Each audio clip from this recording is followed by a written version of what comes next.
Welcome to Recover, brought to you by Healthcare Alliance North America. If you look into a GoPro, it actually steals a little piece of your soul every time, and captures it on the box. You know, it's does really that hard. does that box like does it like the ones on the plane where when it wrecks it records everything? Yeah. That's it. Yep. Piece of your soul always remains on Earth, but digital. So anyway, hey guys, welcome to Recover. I'm James Byous, and I'm sitting down with Sam Dezern. Hey, Sam, Big Sam, how's it going, brother? oh man, it's great right now. Just getting ready to open up the new detox here in Asheville for HCANA. So that's really exciting. We're hoping in the next month, give or take, to have some clients in the door. So this next month's going to be exciting. A lot of hard work. Yeah, what's that process been like? So right now we're just waiting on the state to give us license. We're just doing the final walkthroughs, making sure everything's right for those, like procedures, policies, what the client experience is going to look like, stuff like that. The building facility, all's done. Mostly all staff is hired, so we're just getting the finer details right now. Right on.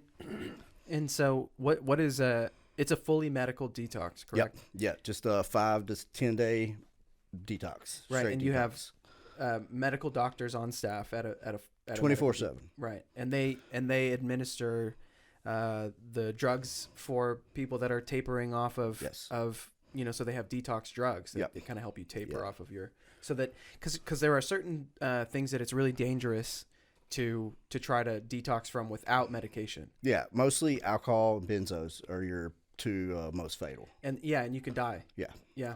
If you're drinking a whole lot and you try to detox without going to a detox center, sometimes it can be fatal. Yeah. That's something that people don't know a lot. Yeah. You know, you can have like a brain aneurysm and die. Yeah. From detoxing. Seizures. Mm-hmm. And then you have like your opiate users who think they're going to die. You feel like you're going to die, but you're actually no way possible you can. But still getting those people in there, giving them comfort, giving them the right medication to get them in a spot to where like a week later we can either send them to another facility, or if they choose, go home and hopefully start their life in the right direction again. Right, hopefully. But we really advocate for them going to a recovery center. Yes. Like if you've gotten to the point where you need to go to a medical detox, there's a good chance you should go to a recovery center. 100%. Right? Yeah. Yeah. And you were a former client of Oasis. Yes. Yeah. I mean, obviously I was here for it. Yes. A huge part. Yeah. Huge part. James is one of the reasons I'm sitting in this spot right now. Right on. So is my face red? It feels red. But it's just so incredible to see you killing it now. Like what is your position that you're going to be working at the detox? So I'll be the director of operations. Look at this guy. Look at this guy. Hey. How long have you been clean and sober now? About 27 months. 27 months? What are you, a child? What is this? How long is that? 2 years, 2 months, 3 months, something like that. The math. Right? 2 years. That's incredible, man. In 2 years, you came here out of jail, right? Right. Yeah. You came here out of jail.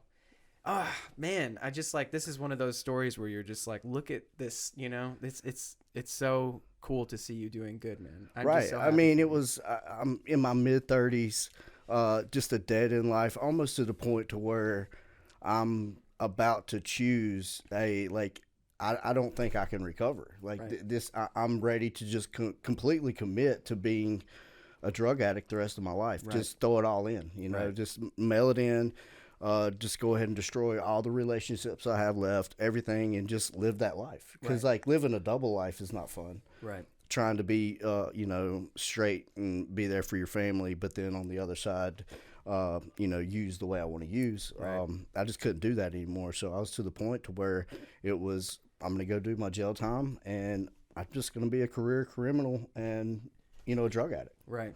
And just somehow, it's the higher power doing what I couldn't do for myself. My family still staying involved. My lawyer, they worked out a plan to get me up here without me knowing it. Mm-hmm. And I'm sitting in my jail cell one night, make a phone call. A week later, I'm in Asheville. Yep. So. And the food was a little better. Oh, way better. Yeah. You could have told me to sleep on the roof when I got here, and I'd have been like, okay, sure, this is great. So. Yeah, man. When you got here, I was a tech, and we'd work out together. We would break bread together. We made our meals together. You know, we cooked together. We prayed together. You know, that right there was what set the tone for my whole recovery. Right. One of the best memories I have of my life was that 30 days, 45 days of us every weekend spending that time together. Me too, bro. You know, Monday through Thursday, I did what I needed to do to get to Friday to spend that time with you, man. Me too, bro. It was awesome. Me too. And it was crazy, like, you know, so I was living with you guys for like 3 days out of the week. Mm-hmm. I'd come to the house, and then I'd go back to my, you know, regular life outside of work and feel like, I don't feel like I belong here. I want to get back. I want to get back with my guys, you know, and get back into the gym and get back into the kitchen and where all of this recovery was happening. Yeah. Just love, pure love. It was, man. It was pure love. And we had a good group at that time too. Mm-hmm. A lot of the people that came through at that time are doing really good right now, but you are just like such a shining example of what recovery is and can be for people. I'm pretty sure we have 5 or 6 guys that came through within that probably 60 days that are now working for HCATNA. Yeah. In some capacity, we have people in social media and like the Google ads and stuff like that. Yeah. We have maintenance people. We have people in operations, BHTs, stuff like that. So yeah, I mean, they just took their talents and went with it. You know, and it's really helpful for folks in recovery to work with other people that are in recovery, right? Yeah. Like if you're new in recovery and you have someone that's just a little further down the hallway saying, hey, it's pretty good over here. Yeah. Why don't you keep walking in this direction with me, you know?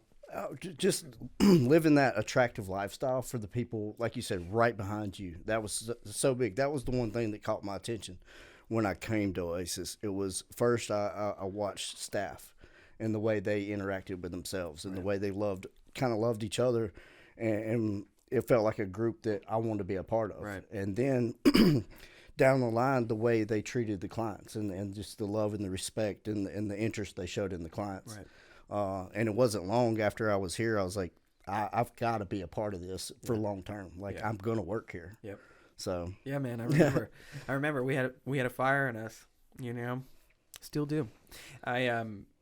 You know, I'm over there in Los Angeles, and I think like I'm like, you know what, man, I need to be working in recovery, you know, like in spite of the fact that, you know, I'm doing my thing, I'm doing my rock opera and stuff. I'm like, I'm gonna get a job in recovery. I need to be back in this, you know, this thing that we do where we, you know, help people turn their lives around and stuff. It was just like that feeling of usefulness, and when you watch someone turn their life around and they get a house and a car and they get their self-respect back and that light in their eyes and they're just standing tall, and you know, I can't get enough of it. That's my drug now, you know what I mean? Right. Yeah. And I feel you, because this last month where I've kind of switched jobs, I went from working at Oasis full-time as assistant director underneath Aaron to moving over to this position at the Detox, where it's not opened. It's not the daily grind of what I was used to. And I mean, honestly, for the first couple of weeks, it was a little bit mental, like the strain on it. Like I didn't really know what to do. It was,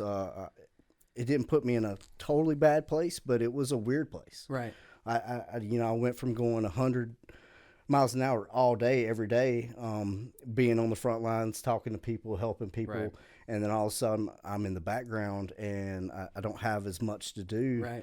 And I was like, I can't wait for this place to open. Like I can't do this for very much longer. Right. You need to interact with the people when they come in. Yeah. Yeah.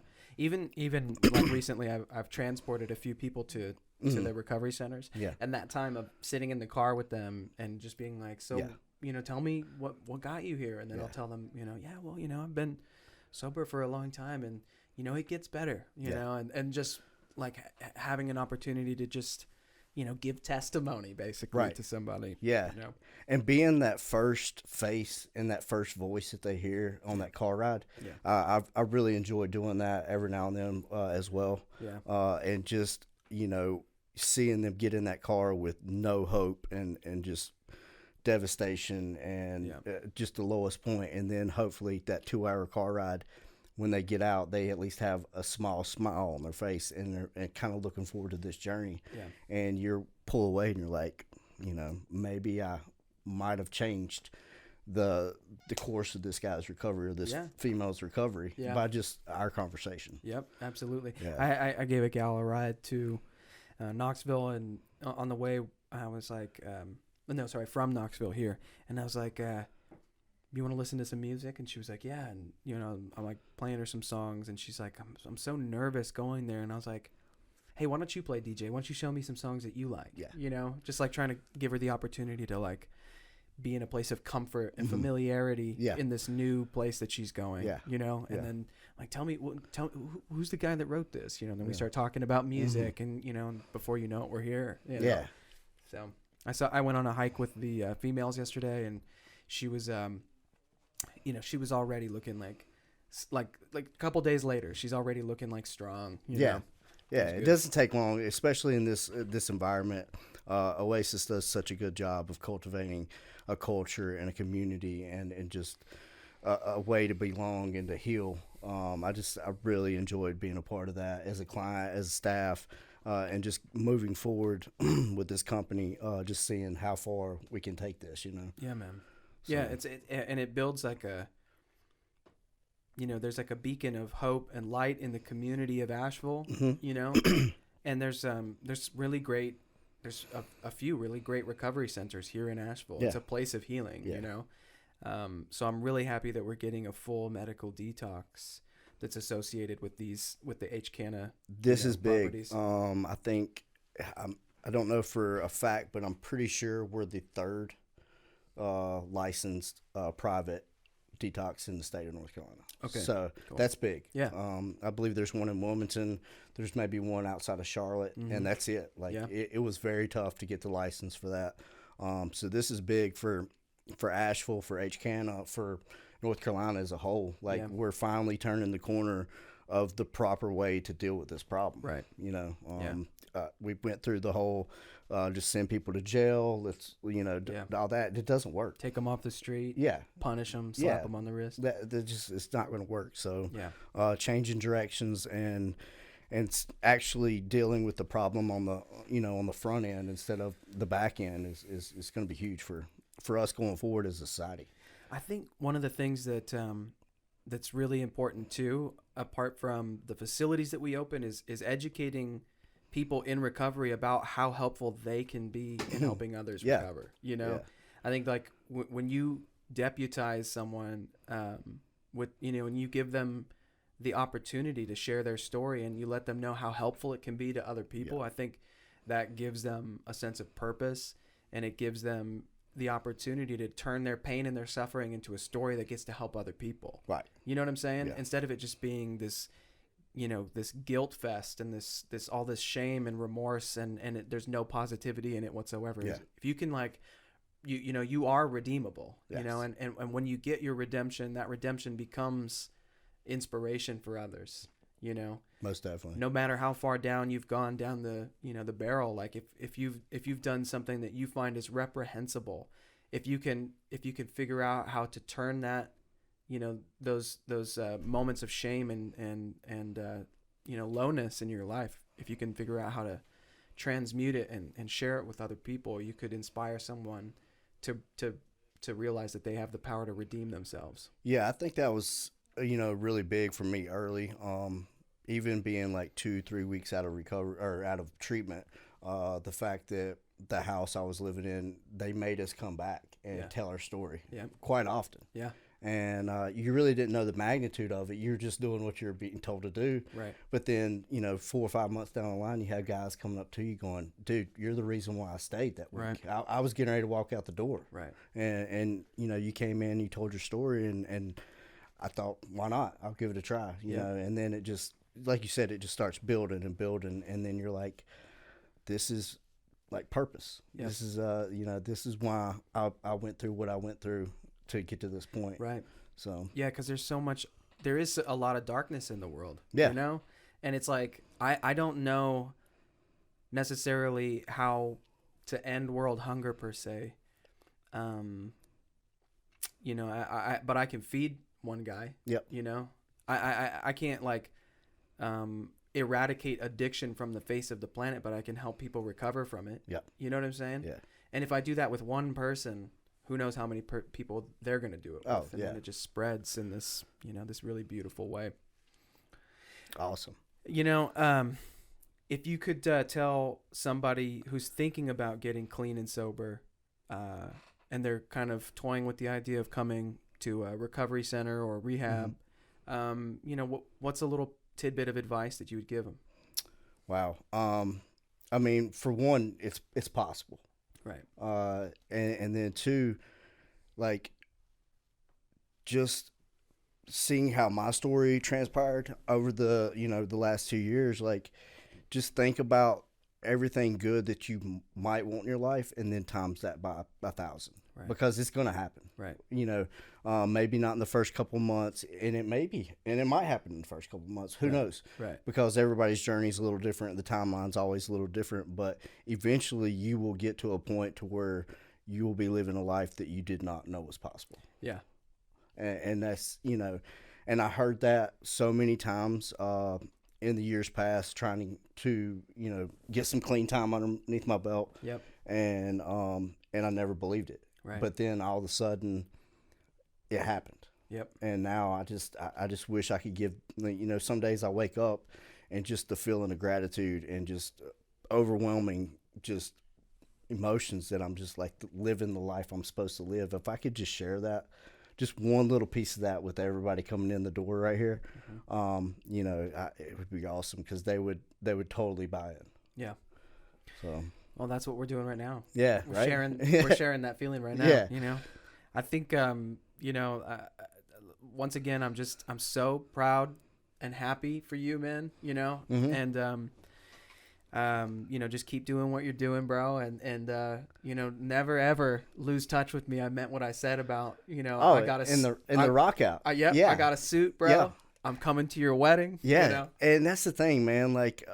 You being gone and chasing your dream, like as a friend, like I love that. Like I love seeing that. I love watching you do what you're supposed to do. But then when you come back, we step right back in, and it's like nothing changed. Yeah. And that's true friendship and true love, man. And knowing at any point in time, don't matter if we're thousands of miles apart, like we were for the last 6 months, that phone call, I need you. And we're going to be there. We're going to figure out a way to make sure one or the other is going to be okay. That's right. And just, knowing that all the way deep down in your heart, man, that's special to have that kind of relationship with people. And that's the type of people you're going to surround yourself with if you recover. Yep. Yeah.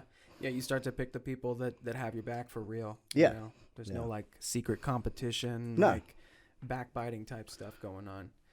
Well, dude, I love you, bro. I love you, man. This is awesome. I'm glad we got to do this again. Me too. The first time we did this, it was when you first started. Yep. And you tricked me. You were like, hey, man, why don't you come in here and help me test out this equipment? Yeah. So we did. I was in there, and I was just, running my mouth, talking all kinds of crazy stuff. And it wasn't that crazy. Yeah, and then we get done, and you're like, "Oh yeah, by the way, this is going to be the first published one." And I'm like, "Fair enough, awesome." Yeah, man. Yeah, but it made me feel at home, and it made me, be able to come in there and speak freely, and not worry about the cameras and the microphone and all that kind of stuff, because that's a little overwhelming sometimes to some people. But yeah, you just have a way with doing this. This has been such a big part of Oasis and HCANA and how we've grown and reached people. And it's just a pleasure to be a part of this. So. The pleasure was all mine, brother. All right, man. Love you, bro. Love you. Thanks for joining us today, guys. Hit that like and subscribe button if you please. Have a good one. Thanks for joining us for this episode of Recover. Make sure to like and subscribe for more podcasts and videos on addiction and recovery. For more information about Healthcare Alliance North America, visit hcana.com.